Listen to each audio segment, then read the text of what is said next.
林榮基係應獨立中文筆會會長，台灣民主基金會訪問學者貝嶺嘅邀請訪台，參加禮拜三開幕嘅台北國際書展。林榮基禮拜二朝早起程去台北，下晝抵達台北桃園機場。林榮基到埗之後接受本台訪問話，台灣警方對佢訪台非常緊張，佢到機場已經有幾十個警員在場，之後一直都有警員保護佢。咁變咗你喺我而家後巷呢邊，我去人哋屋企都4、5個喺度。佢跟車嗰度都成10幾個，我都嚇一跳而頭。咁我其實就好過意唔去嘅，因為變咗人哋又麻煩到人哋咯。呢個肯定唔好啦。如果你兩岸即係或者譬如香港同台灣個交往咧，如果搞到而家咁樣咧，我哋如果再客人咧，其實就唔係幾好嘅，係咪先？即係都過意唔去。咁佢又怕有咩閃失？你歸根結底係佢哋搞成㗎啦呢啲。如果我哋譬如我呢一次其實冇必要搞到咁嘅，咁你變咗人哋有壓力啊嘛。我自己又慘，而家變咗我自由行啊，普通啦。我點自由行呢而家？林榮基話：以佢理解，係由於早前香港眾志秘書長黃之鋒同主席羅冠聰等訪台，有大批愛國同心會成員向佢示威，黃之鋒一度被追打，令到台灣警方好大壓力。連佢申請台證都由原本申請1個月，被減到只係批1星期一次性台證。佢初就話1個月申請，咁後嚟就改成2個禮拜。咁改成2個禮拜，可能又擔心咯，就連2個禮拜都冇，變1個禮拜。咁我哋諗住過嚟再係即係延期啦。咁問咗佢，佢直頭延期都唔俾。同埋佢呢次俾我只係一次通行咯。咁你以前係一本簿啊嘛。即係可以過嚟幾次啊嘛，安全咯。佢因為上次黃之鋒咧，我呢邊聽佢哋講咧，就係呢邊警方嘅負責人有壓力，啲壓力好大添啊。咁如果我呢一次過嚟，佢又出咗咩事咧？佢可能烏紗不保。除咗出席書展之外，林榮基喺台灣1個星期期間，亦都會出席多場座談會，包括禮拜4一場有關銅鑼灣書店嘅座談會，同埋接受傳媒訪問。林榮基早前曾經表明，佢支持香港人探討港獨議題。佢會唔會擔心今次訪台被親中人士標籤做勾結台獨啦？佢就話為咗顧及主辦方，會比較小心回應呢啲議題。呢一邊嗰個民主基金會咧就提過，就喺我接受傳媒訪談嘅時候就盡量少，即係甚至冇少接受傳媒。咁我話好難嘅，因為我呢一次係公開噶嘛，其實就係嘛。咁我又唔係話做啲違法嘅嘢。咁如果你話傳媒問到，我自然要答咯。咁但係我又盡量係。即係會考慮到主人家人哋嗰個情況，咁我會唔能夠好似喺香港咁隨意嘅。港獨議題呢啲就即係盡量唔講啦。佢問到我都會答嘅，但係問題我就小心啲咯。林榮基因為涉及銅鑼灣書店嘅出版事務喺大陸被扣押，後嚟喺香港爆料，並且接受警方保護。佢曾經透露會考慮去台灣尋求政治庇護。佢強調今次訪台冇呢個打算，話已經唔擔心自己嘅安全，會繼續留喺香港。自由亞洲電台記者林國立報道。東方日報、星島日報、有線電視等分別引述消息話，人大委員長張德江近日南下深圳，分批會見香港嘅政商界人士同選委，表明中央支持前政務司司長林鄭月娥參選下屆特首。而呢一個唔係佢個人嘅意見，而係中央政治局嘅決定。林鄭月娥係中央唯一支持嘅參選人，同佢一齊南下嘅仲有中央政治局委員、統戰部部長孫春蘭。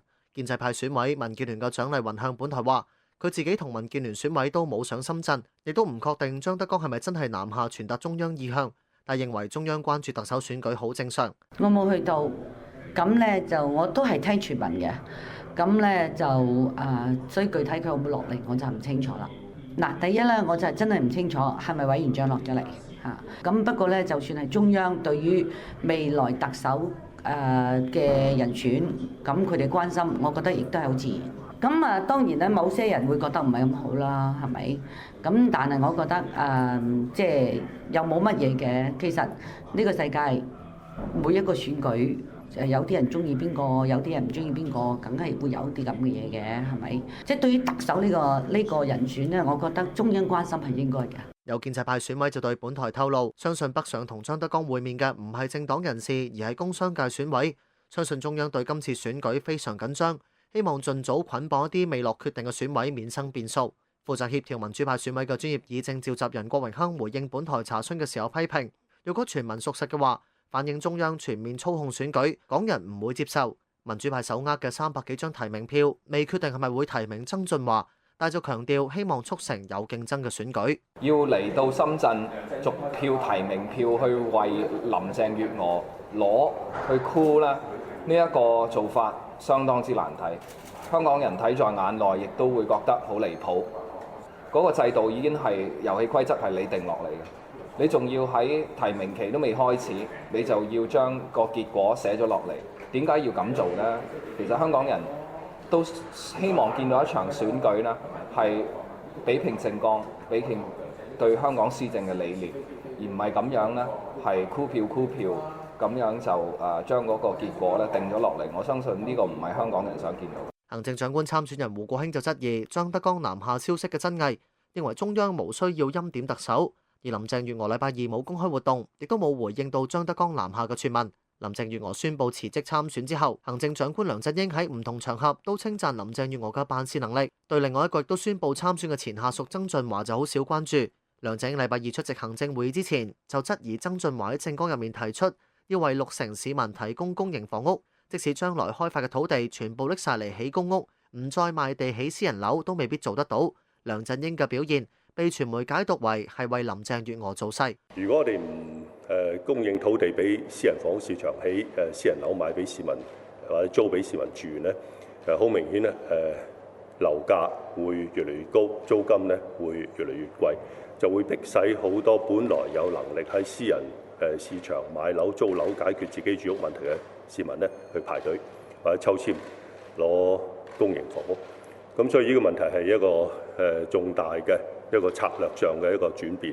曾俊華提出嘅呢個房屋政策，佢呢個咁樣目標呢，我相信要向社會交代清楚，係咪呢？以後呢，就唔再賣地起私人樓，就全部呢都起晒公營房。曾俊華稍後就回應話，佢提出嘅係長遠目標，一屆任期之內未必做得到，必須要努力造地，滿足公私營房屋用地嘅需求，包括公屋居屋甚至我哋諗緊呢一啲夾心階層嗰方面嘅房屋㗎，但當然公私營兩個都一齊要推出嘅啦。即係除咗我哋喺大嶼山同港島之間，我哋會做一個大嘅人工島嗰度，係可以提供足夠嘅地方咧，係俾70萬人居住嘅地方之外咧，我哋亦都講過咧，喺啲舊區嗰度咧，亦都有一個大規模嘅重建嘅計劃。佢禮拜二下晝就去到樹仁大學出席學生週會。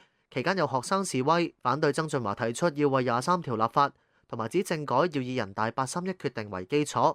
而另外一個特首參選人葉劉淑儀就同地產建設商會會面。自由亞洲電台記者林國立報道。中國器官捐贈比率偏低，長期有黑市販賣器官，加上曾經以死囚器官做移植手術，有關情況一直引起外界關注。前衛生部副部長、現任中國人體器官捐獻與移植委員會主任委員黃傑夫獲中助科學院邀請，代表中國出席。佢星期一喺中國駐羅馬大使館接受訪問表示，舊年中國器官捐贈數字按年增加50%，有信心未來5年會超越美國。